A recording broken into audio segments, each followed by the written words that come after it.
Got that recording already? Yes, sir. Late. What's that? You're late. Hey, Rico.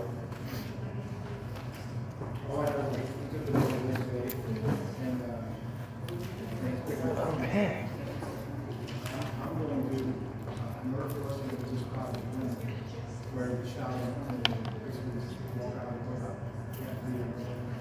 Yeah, I screwed this up. Oh, I know. Jeez. Is this on? Nope.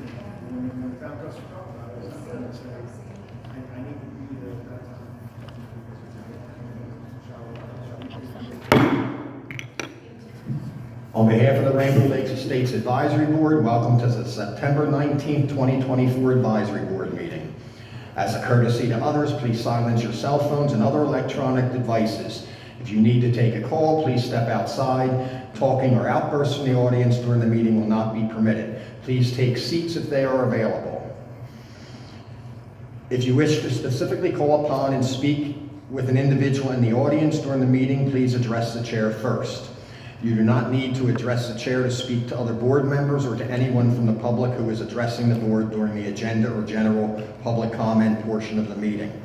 This board has not allowed in the past, nor will allow in the future, personal attacks or insults against Rainbow Lakes Estates Advisory Board members or community volunteers. Please keep your comments appropriate. Okay, we'll go with the invocation now. Holy One, known by many names and beyond all names, thank you for every seat that has been filled here today, for each mind and heart that fills the presence of this room. We thank you. Only you truly know what we are setting out to accomplish today. We have an idea, a vision, hints, and daily instructions. We have talents, abilities, and time to work.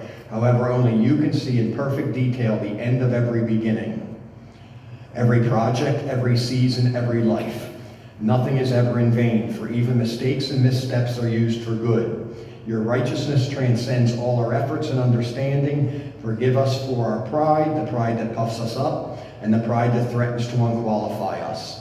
Strengthen our confidence in who you have made us to be. Set us free from comparison in order to work together efficiently. Bless this meeting today, all those present, all the residents, volunteers, and employees of Rainbow Lakes Estates, as well as the lives of those we will encounter afterwards. Ready us to make every moment count. Amen. Please stand for the pledge.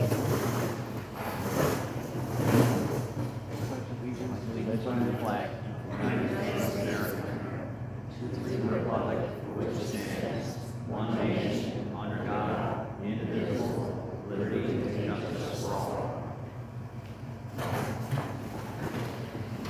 Tiffany, can you take the roll call, please? Kathy Ryan. Here.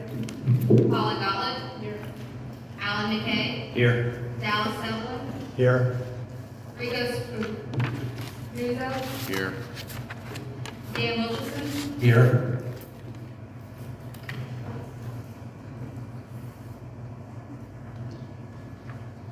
Okay.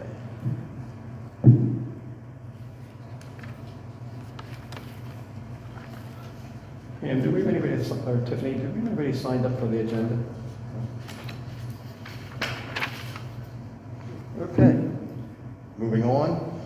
I need a motion and a second for the approval of the minutes for August 15th, 2024.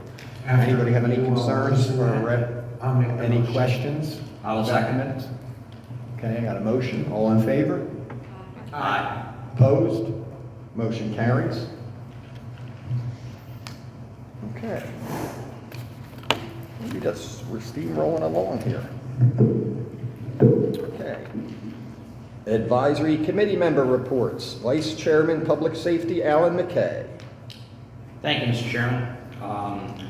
Fire rescue statistics from the fire department for Station 14, which is our station down on Route 41. Urgent medical, 39. Life threat, 1. Immediate medical assistance, 7. Urgent fires, 3. Immediate fire assist, 1. Routine fire, 4. Total incidents, 56. It's been a very busy month for the fire department. And that's just for Rainbow Lakes Estates. That doesn't include the rest of the county. I received the following from Florida Department of Transportation regarding a traffic signal. Concepts are still being developed, so we can get the design started on this. Expect design to last 12 to 18 months if no major conflicts with utilities or right-of-way, at which point we will program construction. Potential issues include encroachment on railroad right-of-way and need to relocate overhead utilities on the west side of US 41. So it is progressing, albeit slowly. It's the government. I noted at the August meeting that the chairman had received complaints about the lack of and poor conditions of bike lanes on Route 41. These were paved years ago, and the bikes were apparently not planned when it was done. I contacted the Department of Transportation about the condition of 41 and noted the large holes and deterioration of the ribbons. That's the strip between the white line and the edge of the pavement. About the edge of the ribbons on the road edge. I sent this on Tuesday, August 27th, and the following Tuesday, September 3rd, I received a call from Oasis Crew Chief. That's the company that they contract with to do small projects. That was sending a crew with tailings and asphalt to repair what they could. They cannot add ribbons, but I was still grateful and expressed that to Department of Transportation as well as for the quick response. The problem with the ribbons on the side of the road, they were never built, or they were never intended to be built for bicycles. Nobody intended bicycles to be going on a federal highway like that. So it's going to be a long time before that is totally resolved. The situation between Dunellen and Route 40, there is a bicycle lane there on either side. And it's adequate for, in most cases, but people still drive crazy. So bicycles are still in danger. And I want to ask all of you folks here in the audience and anybody that you speak with, please let us know exactly what you want RLE to look like in the future. We're having a long-range planning meeting next month, and in addition to our regularly scheduled meeting, we need your ideas, and we'd ask if you can attend this meeting, please do so. Now is the time for all of us to speak up and let our voices be heard. And thank you. George, I want to thank you for looking into the issue with 41. And I don't know if you're aware that there have been, since our last meeting, 2 more accidents at our Rainbow Lakes Boulevard in 41. Are you aware of that? No, I didn't know.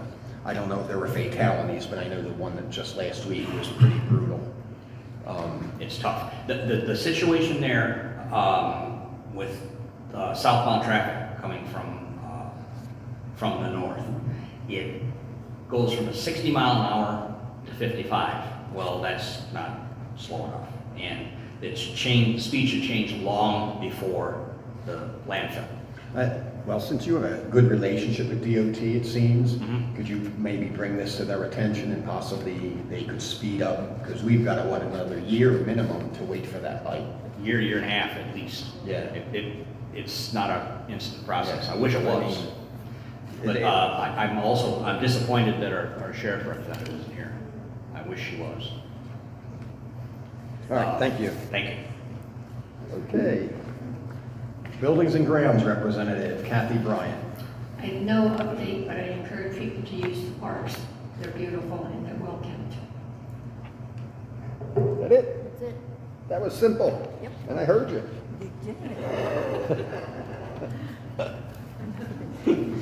Code Enforcement Representative Rico Spacuzza. Mine's short too.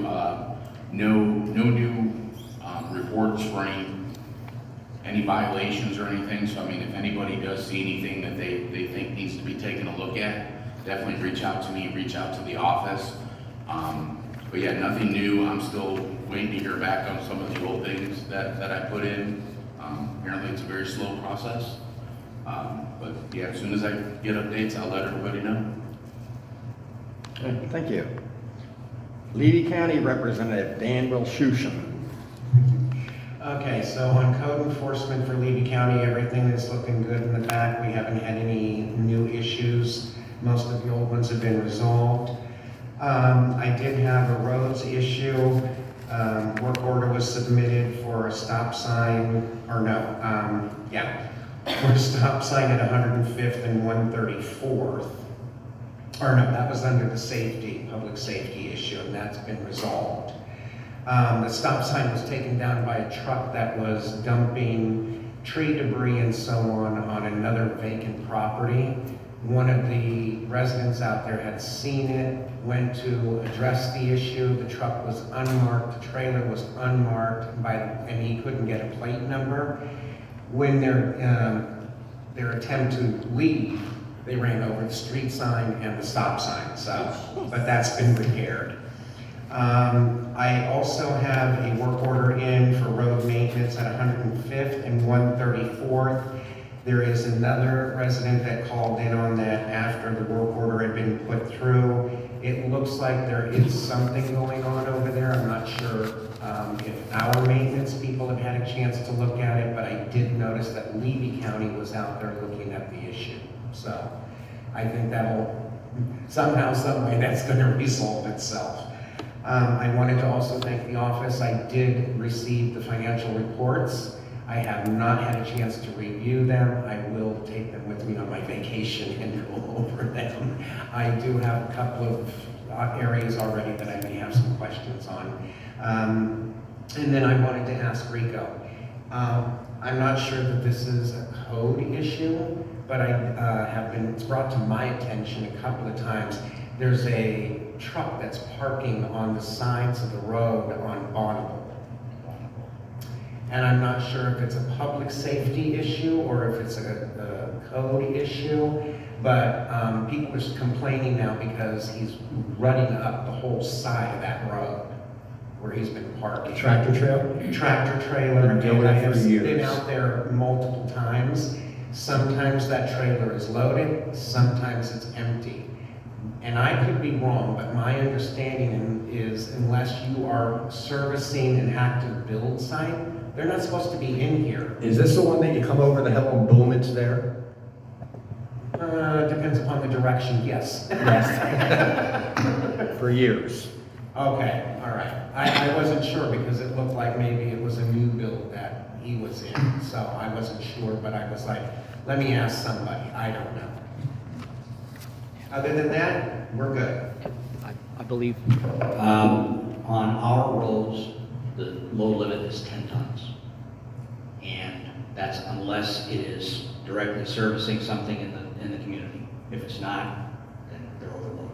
Well, that was my understanding as well, so that's why I was kind of I mean, it should be reported again, but I can tell you what the outcome's gonna come, because it's been reported dozens of times, but it should be reported again. Okay, all right. Thank you. Okay, thank you, Dan. Recreation Representative Paula Golick. Tater Tot Tuesdays are from 10 a.m. to noon at the community center. It is open to the public. Family game night is the third Wednesday of each month from 4 p.m. to 8 p.m. in the youth center for members of the youth center. Pickleball is Mondays and Thursdays at 8 a.m. at the Sea Cliff Community Park. It is open to the public. For more information, call 352-465-0630 or email rainbow.lakes@marionfl.org. The youth center is open on Wednesday and Friday from 4 p.m. to 8 p.m. It costs $5 a year for residents and $10 a year for non-residents. Plan swaps are the third Tuesday of each month at 6 p.m. in the community center. The next one will be October 15th. They are open to the public. The community hot dog and hamburger dinner will be from 6 p.m. to 9 p.m. or while supplies last at the community center on September 27th. Bring a valid ID with a Rainbow Lakes Estates address on it to the community center that night or a utility bill to validate residency at the district office before September 27th. The fitness center is available 24/7 for members except on Wednesday and Friday from 8 to 9 a.m. for cleaning. Single memberships are $25, couple memberships are $40, and memberships for children 12 to 17 years old are $10. Children must be accompanied by a legal guardian, and all members must sign in when they use the facility. Tours and registration are available every Wednesday. Call 352-489-4280 to book an appointment. Kayaks are available for rent Monday through Friday, 8 a.m. to 4 p.m., $25 for the first hour and $5 for every additional hour. They are available to the public. Ghosts, Ghouls, and Goblins Halloween event will be October 25th from 5 to 9 p.m. at the community center. And I also heard that several members of the Pins and Needles Club will be going to Jacksonville tomorrow for a quilt show, and some pictures will be posted on Facebook. That's it. Got it? Thank you, Paula. All right, the roads representative is a vacant position, so we have no report on that. So that's going to end our advisory committee reports, but I wanted to speak to Rico. Rico, you're one of the few people on this board that actually have a job. Yeah.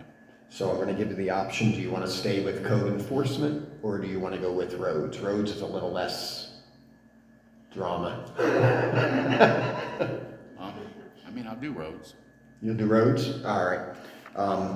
Tiffany, note that I've appointed Rico to the roads department as a roads representative, and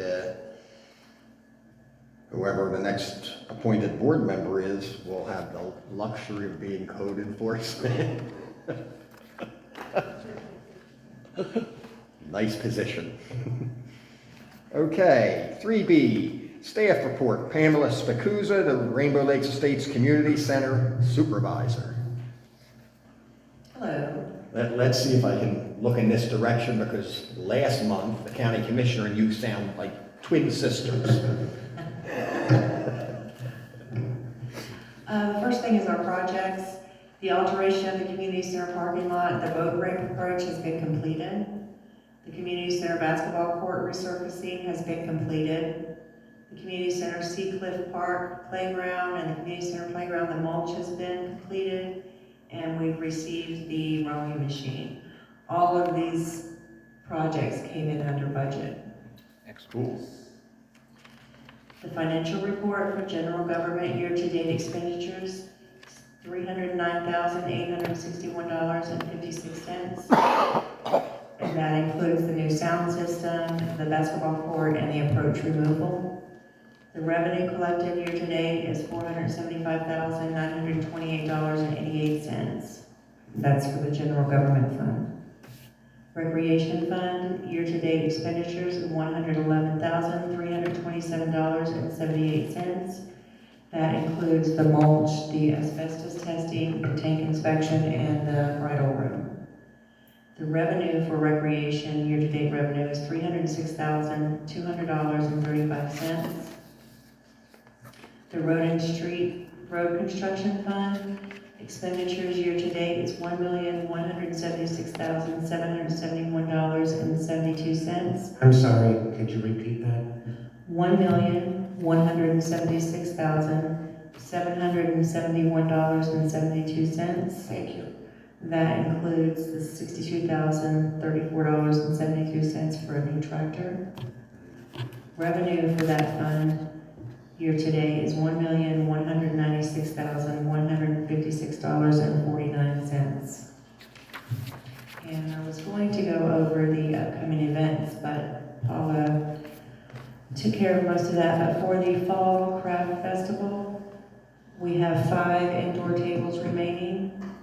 We have 3 food truck spaces remaining. We have 118 outside spaces remaining. Remember, we increased that by taking out the boat approach. So far, we have collected $1,314, which will take care of the band and the face painting. So we're a little over even. We have only received 2 volunteer applications back from our volunteer committee, and we had 1 member resign, Barbara Ellison. Our monthly supply drive with Romeo Elementary.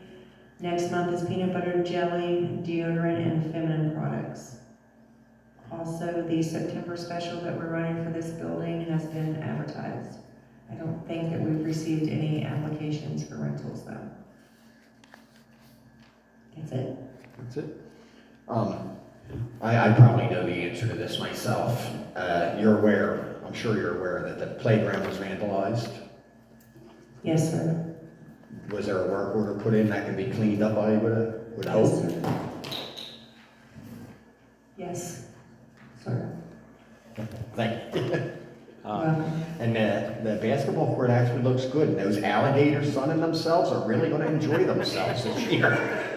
Our next project over there is we're gonna put a fence up, so it keeps the ball from running over into what would be water. Are we planning the fence this year, or is that gonna be going into our 5-year plan? That is going to go in as soon as the new budget rolls over. Also, I wanted to let the board know that Robert has been a really big help in helping Monty with the buildings. And he goes with him when he doesn't have the center open. He works the same schedule as Monty, 7 to 4. So he's been very helpful, and Monty has been a gem. He just I does. heard that. Yeah, he's a great person and very easy to get along with and does great work. I just know we need the fence. You know, I'm getting a little older as time goes on. I can't outrun these suckers no more. Practice the zigzag. And, Pam, So, we had the incident of the graffiti down at the park, and the way that people found out about it was through Facebook. How should they contact the office? Should they call? What we want to make sure that people realize they got to call the office, or nothing's going to get resolved. Just complaining about it on Facebook doesn't do a thing. they need to call the office, or they can even email us. The email address, the Rainbow Lakes email address is in our list or whatever we see when there's an email in there. Okay. So they can email, they can call, they can stop by, but no one called. Nobody called. No. I'm not surprised. You would think it would be common sense to pick up the phone and call the office and You would think so, but go on Facebook. it's so much better to make yourself famous. The email address and phone number for the office is on Facebook every day in some way, shape, or form. Yes, yes. It kind of doesn't make sense to me that, you have a person get on Facebook and say, the park's been vandalized. What do we do? Pick up the phone. I mean, I don't know what group that, I'm sure it was in the resident group. Yeah, I'm not part of that group, but, all they need to do is call, and what I'll do on the page is I'll post again the phone number and for work orders or whatever, so that they'll know. Maybe we'll, do a post like that, a poster or something, and put it in the favorites.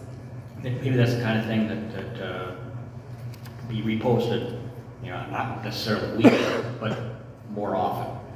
Just in people's faces, call the office. I can put it in the favorites section where it's always at the top. Okay, great.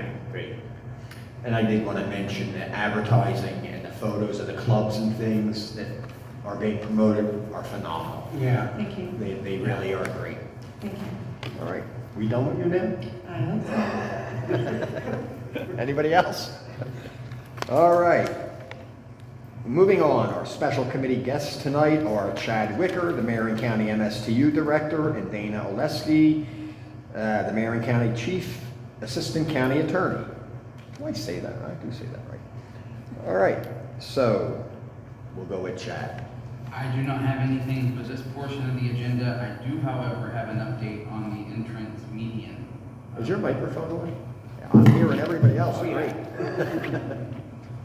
I don't have an update for this section, but I do have an update for old business, for the Rainbow Lakes Boulevard median landscaping, so. Oh, okay. But at this time, I don't have anything for this section. Dana, we have anything we want to? Can you hear me okay? A little bit. Usually I'm pretty loud, but, so tonight I just wanted to take a few minutes. I don't want to belabor it and do an hour-long presentation. As all of you know, I I think at this point, every one of you have completed your required Marion County Advisory Board training. As an advisory board member, Marion County requires that training to happen within 6 months of your appointment. And if you didn't have it done, don't worry about it, because a lot of our board members throughout the county had it had fallen off their radar. As part of that, you're required to watch videos regarding voting conflicts, gifts, and ethics. Now, voting conflicts only really happen when you're here voting, and gifts usually don't happen here, but maybe happen outside, and your ethics follow you everywhere. And I want to highlight 2 things within ethics that sometimes gets bogged down when you're watching all those videos, and that's about sunshine law and public records. Sometimes you will hear people kind of confuse the 2 and think they're one and the same, and they're actually 2 very different concepts. So I'm just going to touch briefly on sunshine law and some of the things that I think are very pertinent to this board that you need to remember and keep in mind. So under Florida statutes, we have a pretty broad open government, open meeting requirement.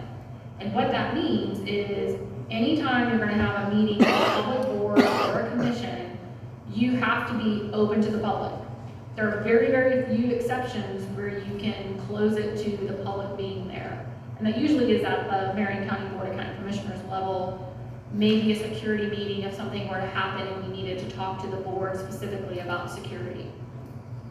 And it also requires, not only is it open to the public, you give reasonable notice, and staff handles the notice of the meeting, so that's not anything as board members that you typically are involved in or required to really know, because there's a lot of little nuances about budget and when you have to publish and when you don't. And then you also have to take minutes, and the minutes can be a recording. It doesn't have to be a recording. It can just be a very loose minutes. It just depends on what the board and what the county requires in that. But those are the 3 things that are always required for a public meeting, and for the most part, those things happen kind of without the board members really being involved in them. So the question is, does the sunshine law apply to any board or commission? And the answer is yes, with very limited exceptions. So for tonight's purpose, this board is subject to being open to the public, having the proper notice, and taking minutes. They are a board that is required to abide by the sunshine rules. If you have other little committees, there may be a time where you're not subject to those, and if those committees are put in place, staff and legal is going to tell you, here's everything you have to follow if you're meeting in that capacity. So what triggers the sunshine law? It's not just the public meeting here today that triggers a sunshine law. It's when 2 or more of you get together and talk about business that either is going to be in front of the board or is pending in front of the board. So if 2 of you meet and start talking about something, you've triggered sunshine law. And what do you have to have? Members of the public, notice, and minutes. So if those 3 things don't happen, that meeting can't happen because you haven't had it in the sunshine. And it doesn't have to be just that 2 members are meeting. It's picking up the phone, it's texting, it's any type of communication between 2 board members. So with the advent of Facebook and social media, there is a lot more ways to communicate, so definitely keep that in mind. So if you have the vandalism, for instance, and it's talked about on Facebook, and a board member writes on there, that's okay that maybe you saw what another board member wrote, but be very careful about engaging with other board members about something, because those items may come in front of this board for you to give staff direction on, hey, we want to handle it, and you want to make sure that those discussions are happening at a noticed public meeting. Now, it also requires, it doesn't prevent you from having any type of social interaction. We know, I mean, that's part of what this whole board is here for, is to drive the social interaction and to drive the community events. So keep that in mind when you're at a community event and maybe somebody says, hey, we really like this, this festival that's going on, but here's some ideas. If you've got multiple board members standing around, kind of designate one board member to sit and listen and everyone else leave, just so that you don't run into an issue where you hear some really great ideas and three of you decide next year we're going to ask you to do this, because you're somewhat already making a decision on something and you can run afoul of the sunshine law. Now, sometimes we also don't think about conversations. I don't think this board does it very much. I have some boards that there's constant little conversations. Be mindful of that, because if you're at a public meeting, you need to make sure that you're getting all of what you're discussing. And sometimes it may just be, hey, I really need a drink of water, but to a member of the public, they may think that you're talking about something and you're not publicly sharing it. So just be mindful of that. Like I said, I don't really see you guys really doing that too much, but be mindful of that. Now, the reason why you go through the training and the reason why I remind all of my advisory boards, it's not just you, I spread the love to all of my advisory boards that I go to, is because it's not just as simple as a slap on the wrist. If you violate the sunshine as a board member, you can be removed from the board, you can be ordered to pay fines, and you can be criminally charged. Because ethics are things that, we make you go through the training, but they're your ethics. You're the only person that can make sure that you're doing the right thing. So it's not just a nasty email from legal saying, now, don't do that again. Sometimes it can escalate to really put each and every one of you into a legal predicament. I'm sure you're all aware in a nearby county, you had some county commissioners that were actually charged with violation of sunshine and prosecuted. Ultimately, the charges were resolved and dropped, but I can assure you that the state attorney takes all of those things very seriously, and it's something to keep in mind as you're interacting with each other. In addition to government in the sunshine is public records. So everything that we're doing here tonight, any documents we're generating, notes we're generating, official notes we're generating are public records. So when you are interacting with staff and you're sending that email, following up, you have to be very mindful of not hitting the button to include all the other board members to potentially violate the sunshine, because you're also creating a public record. And everything that occurs in that public record is going to be something that any member of your community and anyone, because everybody has the right to a public record, whether they're a Marion County citizen, a Rainbow Lakes Estate citizen, or a citizen from the UK. Everybody has a right to them. So that is something to keep in mind, that as you're writing things about even other board members, that all becomes public record. So I know that we've had some issues and we've sent out some reminders about making sure that if you're sending something that you want to be disseminated to the entire board, it is best to send it to staff. Now, what staff can't do is act as a conduit. You can't say to Chad, hey, this is a great idea, I want you to go share it with all the rest of them outside of a public meeting. He can't go back and say, this is what this board member wants, and tally it up and share all of that. So you have to be mindful of that. And I think we've a few times had to send some emails out, and it happens.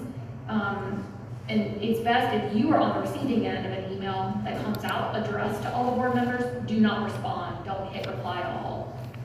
So if you have something you really want to share it with staff, and then staff will share it, depending on what it is, either via another email or here in a public meeting, depending on what the type of information is. And most of your communications should be through email. I don't know if you text any of the staff.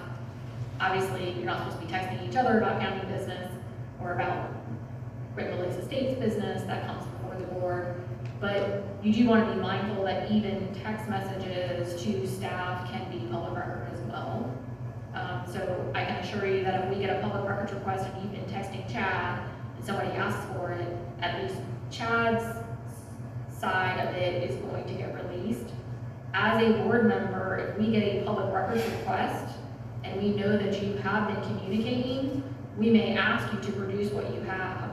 So as board members, you need to be thinking of, if you text at all to conduct business, that you are keeping it yourself. And I can talk with each one of you offline about how to do that. The best practice is don't text, use email for how you communicate with staff and how you communicate with anyone else if you are following up on an item, especially if you developed a relationship with somebody at DOT and you're texting them about information that you're bringing back. You may be opening that text message up to being a public record by doing that. Best to handle it through email, so that way there's no discrepancies. Because if you have a public record and you don't preserve it, again, if you were supposed to keep it, you can be fined, criminally charged, removed from the board. So there are some specific responsibilities that you have as a board member to make sure that you're following all those rules when it happens. So I just wanted to do just a brief, we have some new staff. They put together some, I think, a better, and I say staff at the county commission administration level, to make sure that we don't let people fall off of not having the appropriate training. I will share a side note. I had some board members that have been serving on a board. They did not attend the training. Within the first minute of one of the trainings, they immediately called me and said, uh-oh, I think I have a conflict. Because they had never actually listened and realized that they were in conflict with their board membership and the employment that they had. Had the Ethics Commission found that out before the board member did, that could have went wrong for that particular board member, because they could have been in violation of ethics, and that is, the Commission on Ethics is definitely a group that you don't, it's almost, in my world, that's almost a little bit more nerve-wracking than a criminal charge, because there's a different standard, there's a different procedure of how that happens, and having an ethics violation can affect you pretty significantly in your day-to-day business as a board member, or even as some of your outside positions that board members have. So I am always available for questions. You can always reach out to me at the county attorney's office, and even as things come up, I know each one of you have had your own fact scenario that you run by me for me to advise. And another note, those two violations can get you removed. The only other way you get removed from an advisory board is by the Board of County Commissioners, or voluntarily resigning yourself. This board, none of my advisory boards have the authority to remove an advisory board member themselves. We do as a practice, if something is going on, we may address it with the chair of the board, and then address it with the chair of the Board of County Commissioners on how best to handle. But I just wanted to remind everybody about that. So if you have any questions, I'm happy to answer them, and if any of you have any specific questions that maybe you don't want to share publicly, I'll be here for a few minutes after the meeting. Thank you. Anybody got any questions?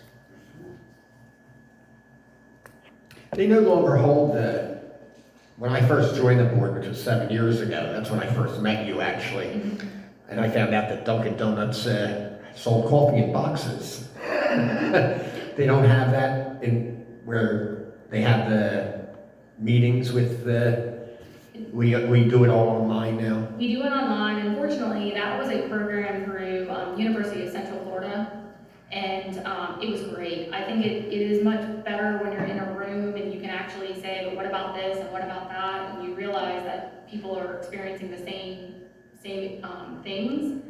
Unfortunately, they don't have that program. We've tried to look for alternatives to that. We haven't really gotten that. The videos that we do direct you to they're used throughout the state. And even with the public records training, if any of you are aware, Pat Gleason is an attorney. She is the public records and sunshine law guru. She's actually the attorney to the Attorney General of the state of Florida. And when we have public records or sunshine questions, we pick up the phone and call her. She has some online training as well that is very informative and does kind of like a question and answer scenario type thing. So that is also another resource that we have available. It was just, we got to interact with the other board members from other communities, and you all came up and spoke to everybody, and other staff members. I thought it was great. Much better than sitting on the computer, just staring at the screen. It is, which is probably why we saw a decrease in the amount of people that when we went to online, not everybody stayed up with it. It seemed like everybody was kind of looking forward to coming and seeing everybody. And also finding out about other boards, because depending on which board you sit on with Marion County, you can sit on multiple advisory boards. And that was a good thing that came out of it. I had people that sat on one board that, said, oh, I didn't even know this board existed, and they kind of shared stories. So it is something that we continue to look at. If we can get anything back in-person training, we will definitely try to work on doing that. If they ever come back with it, I'll go every year. I'll go anywhere for donuts, so. I'll remember that. George, I think you wanted to say something. Yeah, I don't want to make any questions public, but I do want to speak with you. Absolutely. Okay, I'll stay a few minutes. Thank you. Okay, thank you. All right, moving on. We have no consent items. Off to old business. Okay. 6A, Rainbow Lakes Boulevard and the First Medium Island landscaping. And this includes a brick wall. I want to discuss alternatives and potential savings for this project, so changing a plant seasonally, which would be 4 times a year, becomes financially feasible. And I know a few board members last month when we discussed this didn't want to spend, what was the price, $5,000? Yes. Okay. But I think there's something that maybe the board is not aware of. Currently, we are paying, I believe, $5,000. $6,000. Six. We're paying $6,000 for the cleanup, trim, remove dead or dying trees and bushes. So yeah, it's $750 for 8 cycles. So we're paying $6,000 for somebody to mow the lawn, clean up trees on these islands. Yes, sir. And yet prior to that, our roads department took care of those islands. Yes, sir. So, and again, because I know some board members didn't want to spend money to change the flowers 4 times a year, why could we not go back to letting our maintenance department, our roads department maintain these, save the $6,000, and then, we would save $1,000 and still go with the flowers 4 times a year. See, we don't have the entrance that like Marion Oaks and some of the other communities have. We can't put fancy fountains up. We don't have the space for it. We can't do a lot of it. And I do feel, and again, this is up to this board as a group, but I feel changing these flowers 4 times a year makes it look more refreshing, more appealing than just planting some flowers and leaving them forever. But, okay. All right, this is not something that I know about personally, but I was told by a person from the garden club that the garden club did plant flowers and they all died because they weren't being irrigated by our landscaping people here in Rainbow Lakes Estates. They told, or whoever I talked to said it was because people ran over them by going across the medians, but I got a different story from someone from the garden club. So if they aren't being irrigated, even perennials are going to die. I don't know.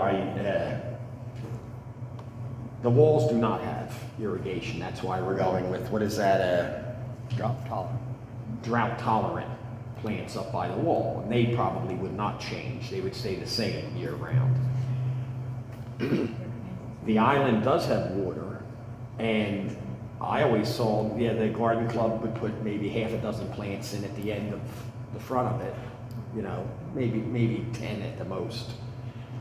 But they seem to do fine from what I would see, because there is water in that first island. The other islands don't have water.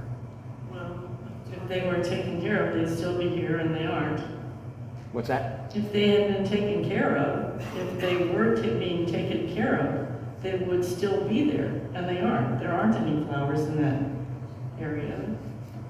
Go ahead, Pam. They were seasonal flowers. They didn't put up anything permanent. Mr. Chairman, the garden club put, I think they spent $100 on the one end that's closest to the brick walls. They put the stuff in, but they never came back to care for it. Now, those sprinklers are set when there are new plants to water, I think it's every day, but it waters at night. And then as the plants become established, it's switched to twice a week, and then they slowly lower it, you know, like once a week or whatever. But they did put like $100 worth of stuff in there. I think there's only a rose bush left because the garden club never maintained it. So the garden club was supposed to maintain it, they were supposed to irrigate it, and The garden club were given a exception to the fees, the membership fees, by taking care of the median. They did not, so now they're charged fees. Well, so they were there's no supposed to take water. like buckets of water to water the No, ma'am, plant? there is an irrigation system there, and the irrigation system did come on at night. Okay, that's not what I was told. And I was also told it was $200 worth of plants. I don't Which, know. I mean, I don't know how much that is, but I'm just saying, No. they aren't there anymore. You know, Paula has one point though. If we were to go with these landscaping and change the plants and what have you, and have them maintain them is basically it. That would be the contract. So if those plants die, They would have to. they would have to replace them. If they just come out one time and put plants up there, then if somebody starts running them over or what have you, we would have to replace them, right? Well, she's talking about the irrigation, but part of this quote that we were given at last meeting said that there's $2,000 allowed for fixing the irrigation system that exists already or replacing or whatever needs to be done. But we spent nearly $2,000 probably 15 to 18 years ago to have the irrigation replaced. Because it used to be on the outside, the edges of the median, and we had it redone where it goes down the center to protect it from cars rolling over and all that stuff. So, any other opinions from this end? No, I was one of the ones that was a little opposed to the $4,000 for the flower changes. But if we can reallocate funds, then I'd be fine with it. I like the concept that, I mean, since our people are already out there doing the mowing, if we can eliminate that contract and repurpose those dollars, I'd be for it then. George, Rico? The question I have is, are we gonna have adequate resources from our people to do this maintenance on a regular basis without fail? Because if not, they're gonna die again, and it's just a waste of money. For what is that? If we don't have the resources, the people, the staff, with time and equipment and so forth to take care of it, To take care of. flowers. They would not be taking care of the flowers. They would The not. contractor would be taking care of the flowers. Okay. Our guys would just We- go back to we see mowing. We see how well our contractor is done getting in grass cut. I've seen grass this tall in that median, and that's not acceptable. Mr. Chairman, the grass contract is only for mowing once a month. Once a month. Yes, sir. How much are we paying for once a month? I was in the wrong business my whole life. I got a push mower, I can do it for less than that, I'm sure. But I'm So not the licensed. The flowers, from what I understand, it's going to be the contractor's responsibility to care for the flowers. Right, so the contractor would be responsible, the flowers die, he would have to replace them, he would be totally, our guys would go back to maintaining it. I do know, we have a different maintenance supervisor, Yes, sir. but it was always a priority from Jeff White to maintain those every week. It's the same as he would come through the pines on Halloween to maintain the edges of all the roads and stuff. And I know Bill, our current maintenance supervisor, does come through the pines for, it just have to be that he maintains the islands. I don't have a problem with trying to dress up the entrance, and quite frankly, it's kind of drab. It's boring. But we also have to keep in mind that we don't have the budget that Marion Oaks does and everybody else. Right. And, we gotta keep it within reason. That's my only concern. I'm tight, I'm sorry. Well, if we go back to the lawn mowing, we're basically not putting out any more money, we're putting out the same, actually less than we are right now. So it's still a savings to a point. Okay. Rico? Do we have an opinion there?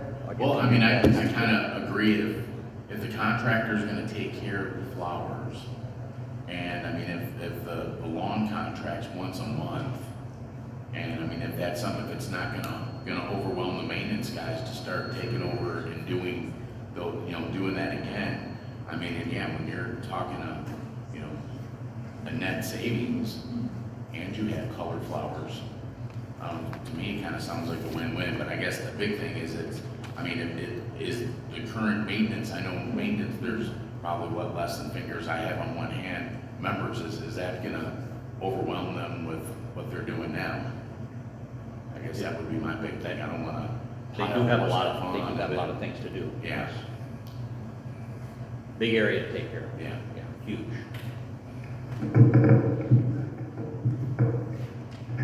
Chairman,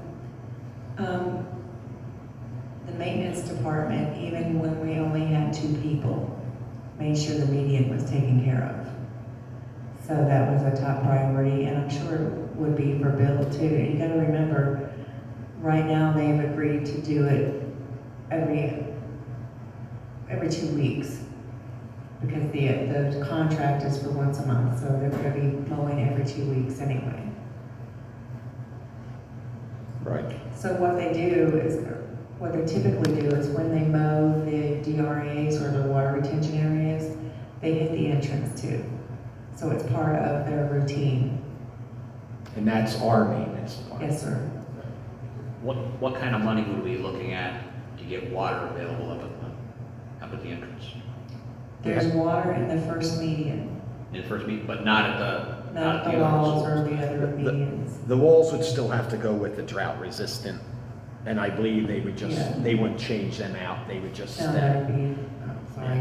But they would still maintain them if something dies or, And I'm sure there's some kind of warranty on the drought resistant ones, I don't really know. But I would think that if they're supposed to be drought resistant, they would, I'm not sure how they water them in the beginning, but they have to have some water, I would think. right. They may come out like they do the sod on the side of the roads and water it, I don't know. That would be something that would have to be looked into with the contract, I would think. All right. Kathy, you have Our summers are brutal. you got to speak into this. Our summers are brutal, so it's a hard jump no matter which way you go. What's that? It's a hard jump no matter which way you go because our summers are so brutal. And this contracting out for the flowers, it would just be on the edges, it wouldn't be like around the trees?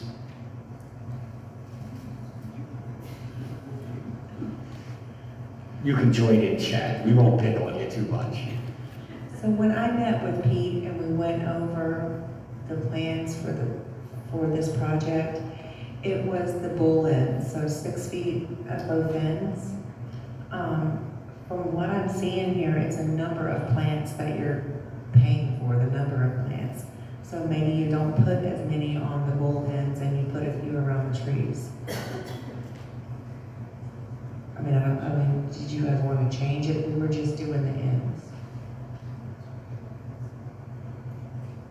You didn't get an estimate or a price for just doing around the trees? The price is what, I think Pete got the price, was it Jen? Yeah. So it was just for 6 feet at both ends. Are you saying you would rather them go around the tree than to do both ends, or you're wanting to do both ends and the tree? We only got a price to do both ends. Correct. Yes, sir. So could we get a price to do around the trees as opposed to the ends? And that would also solve the problem. They're gonna run over that, they're taking a tree out.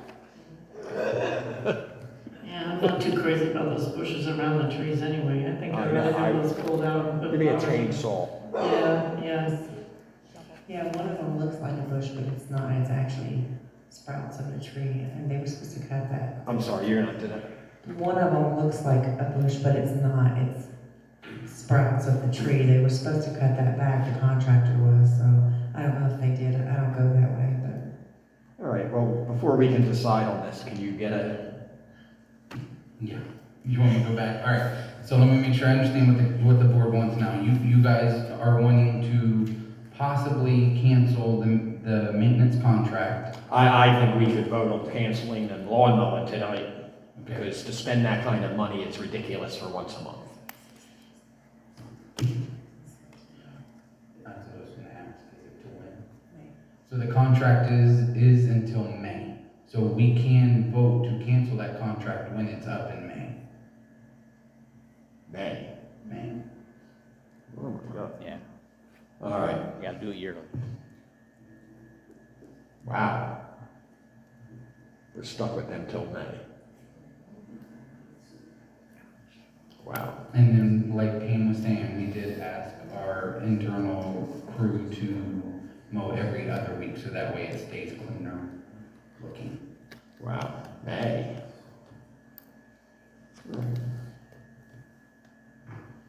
They did cut that. Well, I today, so think don't we know should if have the they- prices on, I said they cut today, so I don't know if anybody saw it.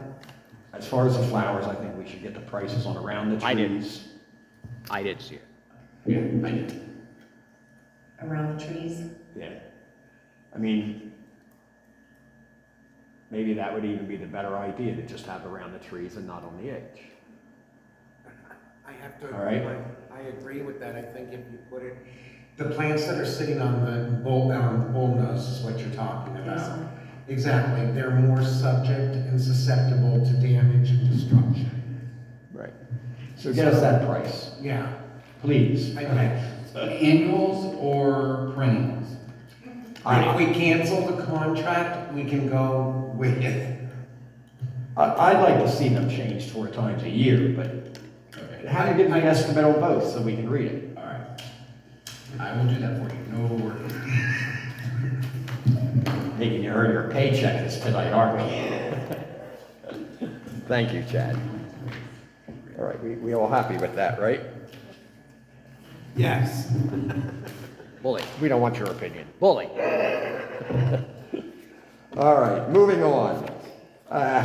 Clubhouse renovations, just a progress report. Yep, no worries.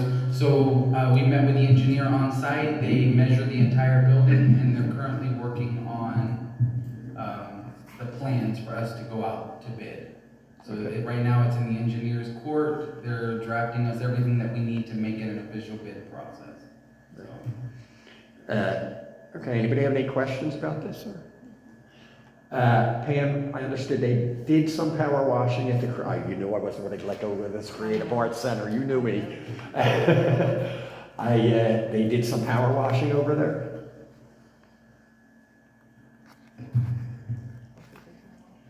I know that Monty cleared the sidewalk, but I don't know about the building. But at least something's been Yeah, the done. sidewalk was done. And we are having at least the walls painted inside.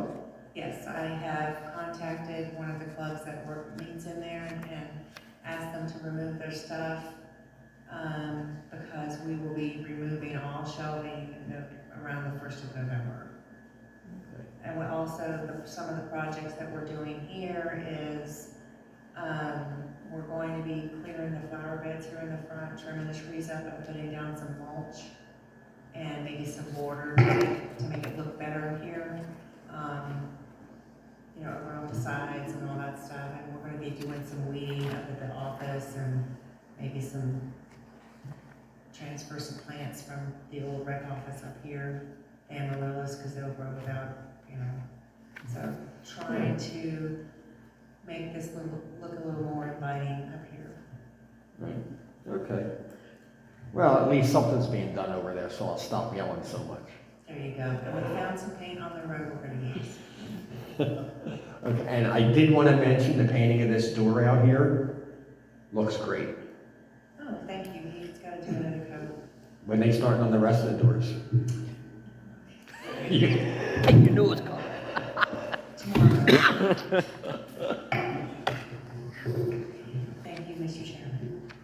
I know the youth center and the clubhouse, the doors desperately will need paint. Yes, sir. Thank you. You're welcome. All right, next. Oh, God. We're almost done. Rainbow Lakes Estates 5-year plan workshop. The date scheduled for a discussion on the 5-year plan for our district is Thursday, October 17th from 3:30 until 5 p.m. Participating will be Rainbow Lakes Estate board members and county officials. I will be opening the floor for public comment, granting 2 minutes to any residents who would like to have input in the future of RLE. I know I just saw a dirty look come my way.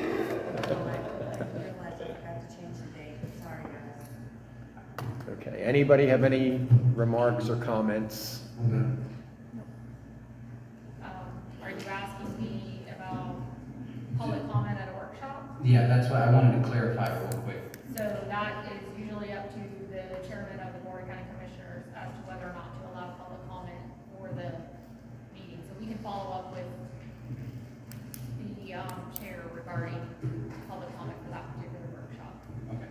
Yeah, I'm sorry, but that is gonna be an important piece. These people need to have a say in where their community goes in the next 5 years. Yeah, and since board members are not allowed to speak with each other, we need to get that. That We- needs we to be need brought here. Public input. Yeah. That's vital. We'll share that. Absolutely.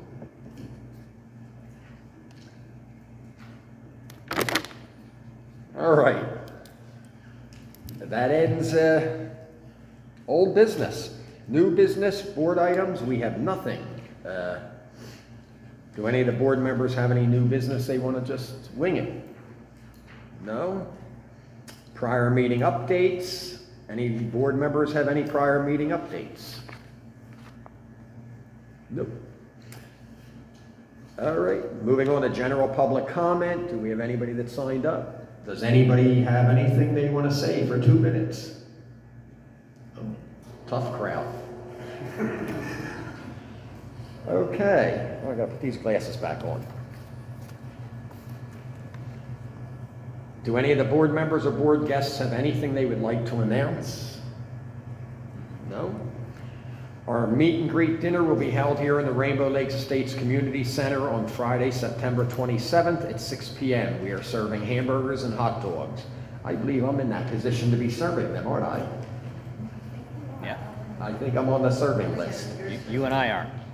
Yeah, I'm serving too. Okay, good. Oh, this is gonna be fun. I wish you would be here to see this. You know, nobody likes you tonight. Stay over there. We'll get you at the Christmas thing. I already gotten, okay? I already read it, and I went, are you kidding? I'm gonna dispute my role in that event. Mr. Wilshishan, you were wonderful as the snowman last year. Okay, but you better feed me because I'm the skinniest snowman I've ever seen on video. I was like, oh my God. Well, I'm supposed to be a Christmas tree, and I'm not that jolly or cheerful. All right. Friday, October 15th from 5 to 9 p.m. is our Ghosts, Ghouls, and Goblins Halloween party held at the Rainbow Lakes State Youth Center. This is a must-attend event for children and families.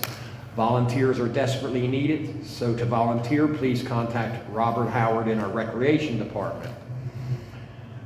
Our annual Fall Crafts Festival will be held Saturday, November 9th from 9 a.m. to 3 p.m., held in our Community Center complex. Sign up in advance to reserve your space by contacting the district office. Again, this year the RLE Advisory Board will have a table and will be available to answer questions and address concerns from the residents. This is a great event, and I hope to see everyone there. Matter of fact, each board member is putting an hour in at the table, I believe is the way she's got us assigned. Yes. Okay, I hope my hour's at 5 p.m. Doesn't this end at 3? I want to make sure you get mine too. Careful, Mr. The annual Holly Jolly Christmas Party is Saturday, December 14th from 10 a.m. until noon, hosted right here in the Rainbow Lakes Estates Community Center. Come visit Santa and have some fun for the entire family. Our next advisory board meeting will be held Thursday, October 17th at 6:30 p.m. here in the Community Center complex. Thank you, and meeting is adjourned. Now everybody go home.